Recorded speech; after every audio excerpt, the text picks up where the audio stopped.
Welcome, everyone. My name is Gail Garey. Welcome to Let's Save the Planet.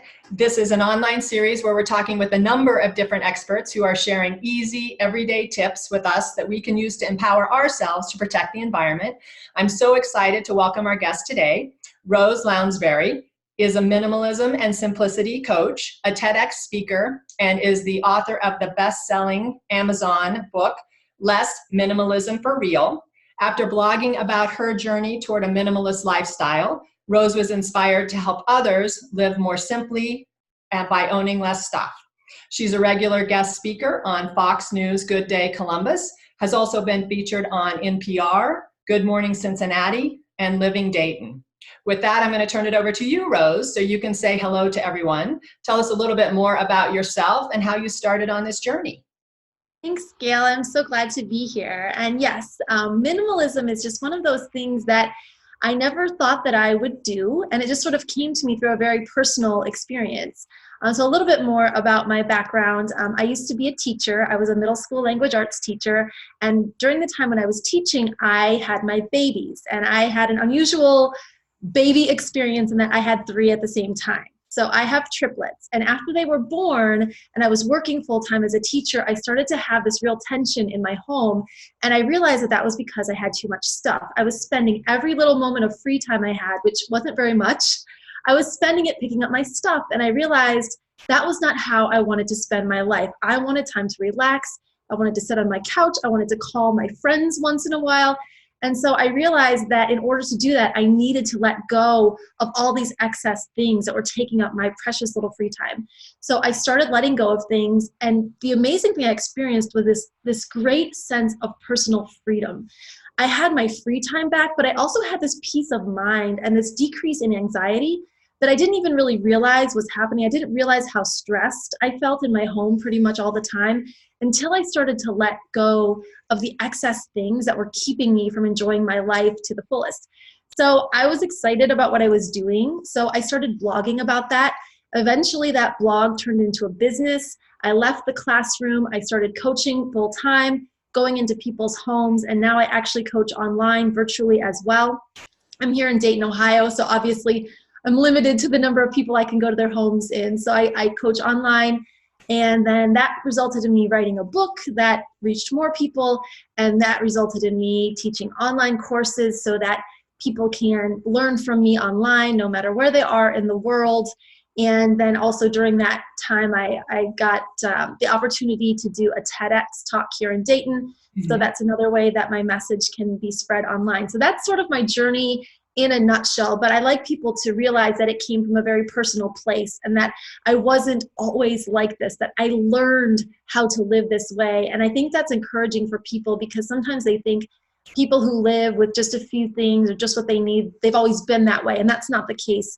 This was very much learned behavior. And so I know when I'm working with clients and students, I work as a teacher. My heart is a teacher's heart. And so I'm always looking to teach people how to do this because not just because of how it will make their house look, but really because of how it will make them feel and the freedom and the peace that they will feel, plus the opportunities in their life that open up as a result of letting go of the physical stuff.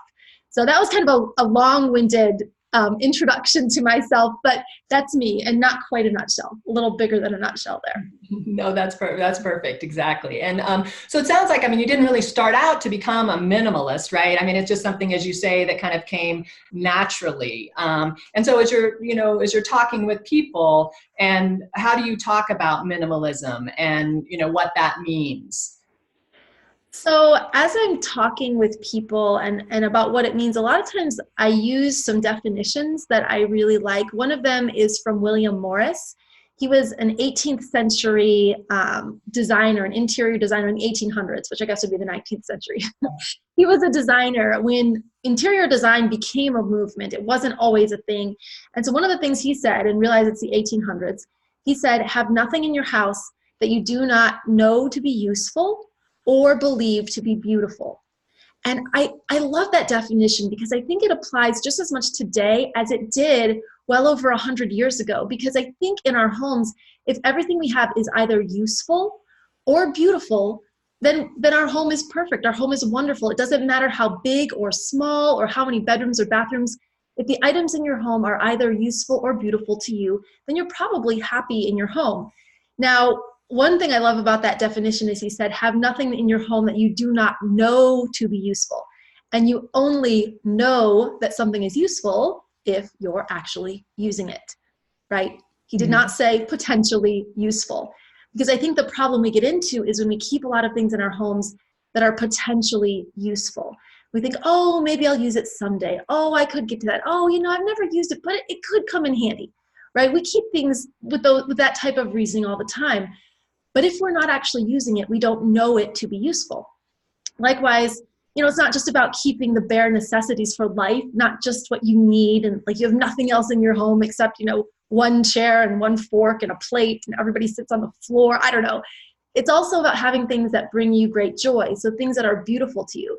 So even behind me right now, you can see I have things in my home that are beautiful to me, but they're not necessarily useful. I mean, this painting that my mom painted, I love it. I love looking at it. These pictures of my wedding, I enjoy looking at them. They bring me joy. So they're beautiful, not necessarily useful, but I want the useful and beautiful things.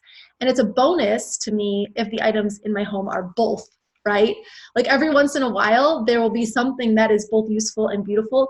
One of the examples I always give is I have this colander that my husband and I got at an art fair years ago. So it's a colander, so you can drain pasta with it, but it was made by this local potter. And so it's beautiful. There's a beautiful glaze on it. It's lovely. And I tell you, every single time I use that colander to drain pasta or beans or whatever, or fruit, I am so happy. Like it brings me so much joy using that colander because it's useful and beautiful at the same time. So I think if you use those two lenses to look at the items in your home, it can be very eye-opening, and it'll also be very freeing because you'll realize that a lot of the things in your home probably aren't useful to you, and they're also not beautiful. And I think just looking at them through those two different lenses can give people a really good starting point to move on this journey.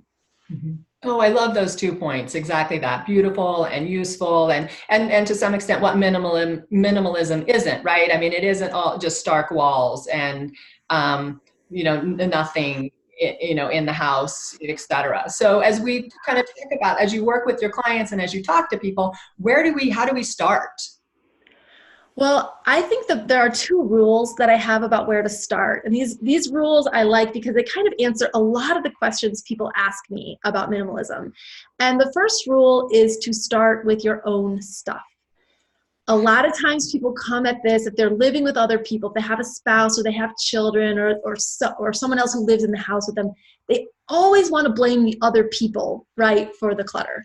And I know that I was just as guilty of that when I started off. When I started this journey, I really thought that the problem was my husband and my kids. I was like, if it wasn't for my husband and my kids, this house would be great. But when I started in on this journey, I didn't realize it, but I kind of knew instinctually that I had to start with my own stuff. I couldn't start with my husband's t-shirts from high school, and I couldn't start with his Star Wars collection, and I couldn't really start with the kids' toys, even though they were only 2 years old, so they wouldn't have really known. I started with the things that I had control over. I started with the towels in the bathroom. I started in the kitchen.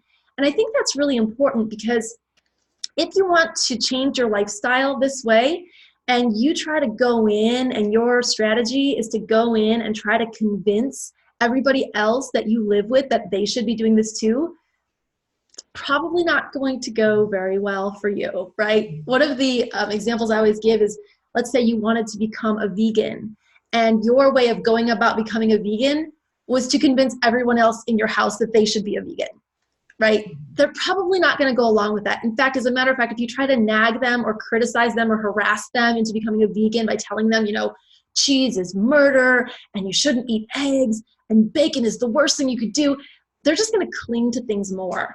So if you go about minimizing that way by trying to tell everyone you live with to get rid of their stuff, they're just going to hang on tighter and it's not going to go well. But I always say, Gandhi told us, be the change you wish to see in the world. So on a smaller scale, be the change you wish to see in your house. Start with your things, right? In the vegan example, let's say you started by just cutting out meat and dairy. And suddenly everyone in your house kind of notices, hey, you look better. You have more energy. Your skin looks clearer. You look happier. What's going on? They get curious. Maybe they try it, right? Mm-hmm. Same thing with minimalism. They might notice you have more free time. You seem happier. You seem less stressed. Your wardrobe looks nicer. You're dressing better. You're smiling more. They might get on board with you. And actually, they do. I saw that happen in my own life. I see it happen in the lives of my clients and students every single time when they start with themselves. So the second rule is to start somewhere easy.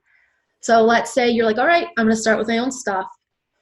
A lot of times people try to start, or they think about starting at the most difficult place. And a lot of times that involves some type of memorabilia or something that maybe makes them feel guilty or bad. So people will say, but you know, grandma gave me all of this china and it's in the attic, or I've got all the photos from my family, and I see the tension and I hear it in their voice. I say, okay, don't start there. Start somewhere easy. Because when you're dealing with your stuff, I think what a lot of people don't realize is you're not just dealing with your stuff, you're dealing with your feelings about your stuff. If we compare it to the example of food, someone who struggles with food, it's not about the food. It's about their feelings about the food. Whatever feelings or emotions are associated with that. And in fact, when someone is struggling with an eating disorder of some sort, we usually say they have a difficult relationship with food. So realize you have a relationship with your stuff, whether you realize it or not. And some of those relationships are very difficult. Some of them are very tense. Some of them are filled with guilt or shame or embarrassment. So don't start with those relationships. Start with the easy ones, right? A lot of times people don't have difficult relationships with the stuff in their bathroom, their hair and beauty products. I find that's a generally easier place to start. Sometimes people are able to start easily with their book collection or maybe their clothing. Now, someone who has body image issues should not start with their clothing. I have stood in closets with clients where they just almost immediately began crying as they talked about their clothing because of how bad it made them feel about themselves. So don't start there if that's you, and only you know where it feels easy. Maybe it's just starting with one junk drawer, but start somewhere where it's your own stuff, and start somewhere easy. And if you follow those two guidelines, I think you'll get a good start. So I can't really recommend you start in X place. And I know there are some programs out there that say start here, start there, then do this, this, and this. That just doesn't work for everybody. And I know that because I've worked with hundreds of people to help them do this. I know that the difficult spots for people vary based on someone's personality. Mm-hmm. Well, and one of the other things that I run into difficulty with too, when you talk about that emotional piece, is also what am I going to do with those things, right? And so kind of talking a little bit about minimalism and how it's good for sustainability and how it's good for the environment. But the place I do get tripped up a little bit is I don't want it to go into the landfill, right? I mean, it's like or into the trash. So can you talk to us a little bit about when we identify something that isn't useful or isn't beautiful, what do you recommend we do with it? That is a great question. And I know a lot of my clients and students feel that guilt over putting things in the landfill. We don't want to put things in the landfill. You know, when I first started this journey, one of my friends who's very environmentally friendly said to me, you know, Rose, I would love to be a minimalist, but I just feel so bad throwing perfectly good things in the trash. And I thought, well, yeah, you should feel bad throwing perfectly good things in the trash. That's not good. But what's even worse is bringing those things into your life in the first place when you didn't need them. Mm-hmm. And I think that's what people don't understand, that the cycle of trash does not begin when you put it in the trash. The cycle of trash started when you acquired that item. Whether you purchased it or someone gave it to you or you brought it in your life in some way, that was when the cycle of trash began. Because we have to accept sometimes a difficult truth. And the truth is this: everything becomes trash someday, unless it's compostable, right? Compostable items can be saved from the trash, but a lot of the things we bring into our lives are not compostable items. So anything we bring in that's not compostable will become trash someday. That's a hard truth. It doesn't make us feel good to accept it. But what it does is if we understand that, we make better choices going forward. So sometimes I tell people, you know, when you bring something into your home, it's like you've just sort of set a timer or a clock. And the clock is, how long until this goes to the trash?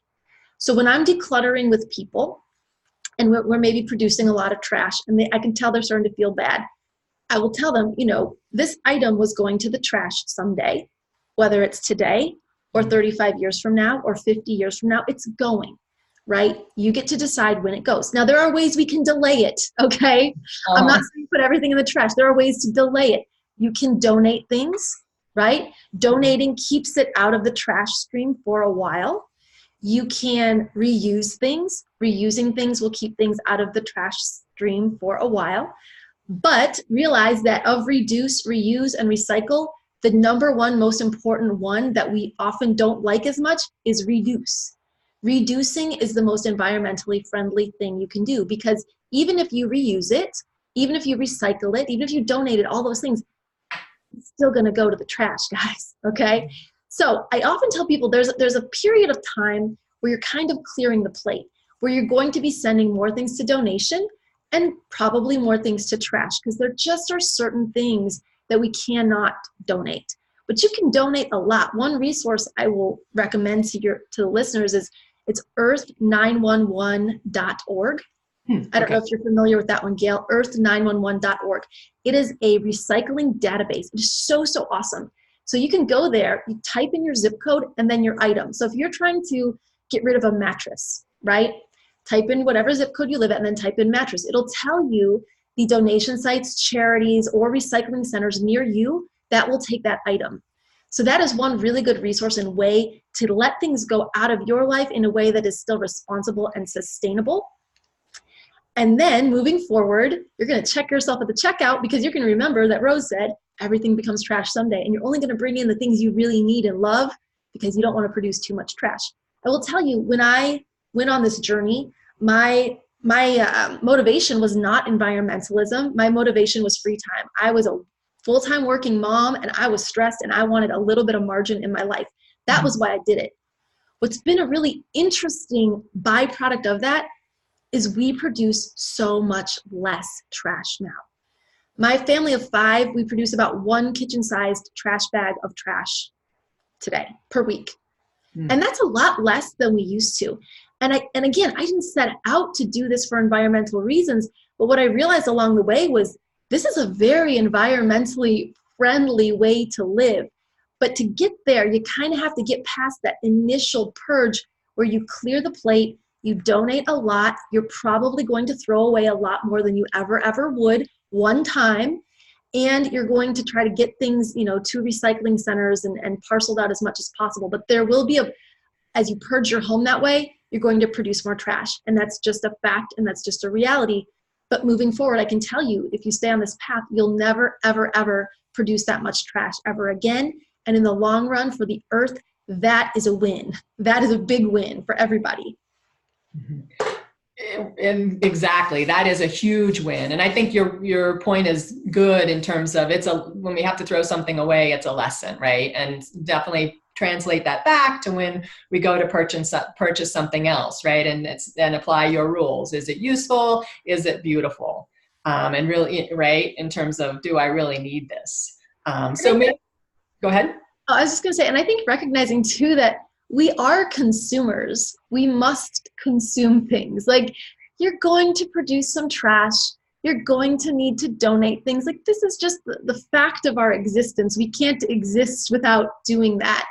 But trying to do it in a responsible and sustainable way is something that we definitely can do. So I like to let people know that I don't want people to feel guilty or bad if they need to buy a toothbrush, right? Buy a toothbrush, right? You need a toothbrush. Mm-hmm. But realize you probably don't need to buy 15 toothbrushes because they were on sale. You don't need 15 toothbrushes. You need one until that one is used up, and then you need another one. Mm-hmm. Mm-hmm. Well, let's switch gears a little bit, or kind of go back to what we were talking about too, just in terms of decluttering and simplifying our lives. What are some of the other obstacles that you see people kind of typically run into, and any sort of advice or guidance you have as we kind of start our journey and as we start this process, and maybe we bump up against one of those? How do we get over and kind of move over to the other side? Yeah, one of the big ones that I see people, actually there are two big ones I see that kind of stop people. One is projects, unfinished projects, and the other is memorabilia. So let's say, for example, you are going through your closet and you come across a t-shirt from high school and you are like, oh my gosh, I wore this in this play that I was in and it was so great. And then your heartstrings are being pulled and you're seeing this t-shirt and you're no longer decluttering the shirts in the closet.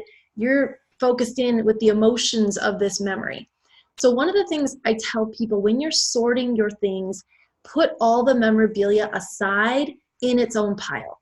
So if you come across memorabilia t-shirts, because that's what that shirt is, by the way. It's not clothing if you're not actually going to wear it. And most of us as adults are probably not going to wear a t-shirt we wore in high school. Mm-hmm. Put all that memorabilia aside, whether it's a t-shirt or pictures or letters or cards or drawings that our kids have made us. If you take the moment to try to decide on a really emotional item, that's going to take a lot of not just time, but energy out of you. And it's going to sap the energy that you need to do the rest of the project you're working on. So set all your memorabilia aside in a separate memorabilia area. When you're done with your entire house, address memorabilia on its own as a separate category unto itself.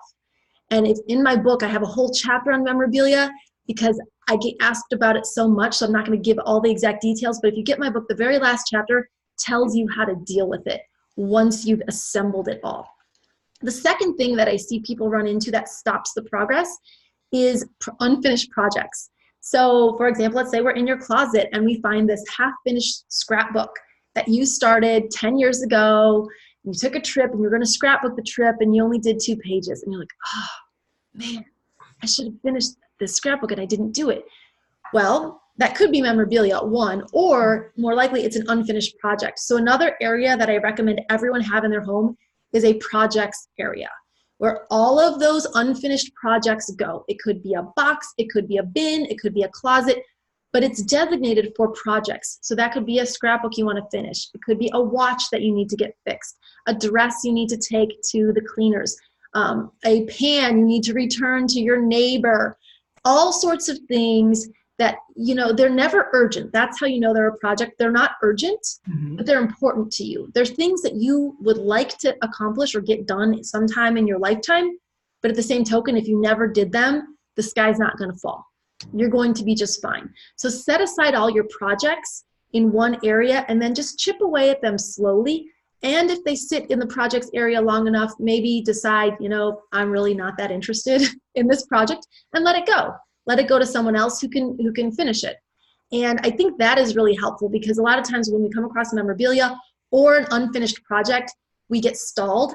And so the solution is you just set those 2 things aside as categories unto themselves to deal with later so that you can get back to the task of decluttering whatever room or space you're currently in. Oh, I love those points because that's exactly, it seems like what, as you say, what happens, you know, you'll start and then you run into something and you get a little distracted, or as a good point about it, zapping the energy. It's like, oh, you can't really go that much further. So thank you for sharing those points and exactly that. So we're kind of getting near the end. So as we kind of are winding down, you have been so generous to provide a gift to our viewers. Do you want to talk about that and tell them what you have and what to expect? Certainly. So the gift that I want to give the viewers today is my Minimalism Starter Guide. So I put together a very simple PDF that you can download, you can print it out, and what it does is it takes you on a tour through your entire home, and it asks you questions about your stuff so that you know where to start. Because one of the things people always ask me is, how do I get started? That was a question you asked me. Well, the answer is it depends. It depends on you and it depends on your home, which is not a satisfying answer for most people. So what I did was I created a guide that's going to guide you through your home, asking you questions. You're going to take notes and write things down the way that I would ask them to you. And then at the end, I'm going to tell you how to rank them in order so that you have your very own customized checklist and you know where is the best place to start for you. Because like I said, it varies from person to person. And I think the most important thing is to get started. So I created a free download that will help you do exactly that. And you will be able to start at the exact right place for you. So you can get that on my website at roselounsbury.com. And I think Gail, are you also putting links on this somewhere so people can get it? Absolutely. Okay, awesome. Well, thank you. I really appreciate that. And I know that everybody will, appreciate in terms of figuring out where, just where can we start on this journey. So one more question for you. As we wind up, is there one tip that you would share with us in terms of your thoughts about what we need to do to get started on this journey, and, specifically how that's going to help us kind of protect the environment? So my one tip that I would share is something that I did early on in my journey that has made such a big difference in my home, and it's something that I continue to do. And I always tell people, if you do nothing else, do this. And that is start a constant donation box somewhere in your home. Have a box somewhere where you just, as you're going about your daily life, in the kitchen, the bathroom, the closet, moving about your home, and you come across those things you don't use or love, just put them in the box. Sometimes we feel really overwhelmed by saying, I'm going to declutter the whole kitchen. Don't do that if that feels overwhelming.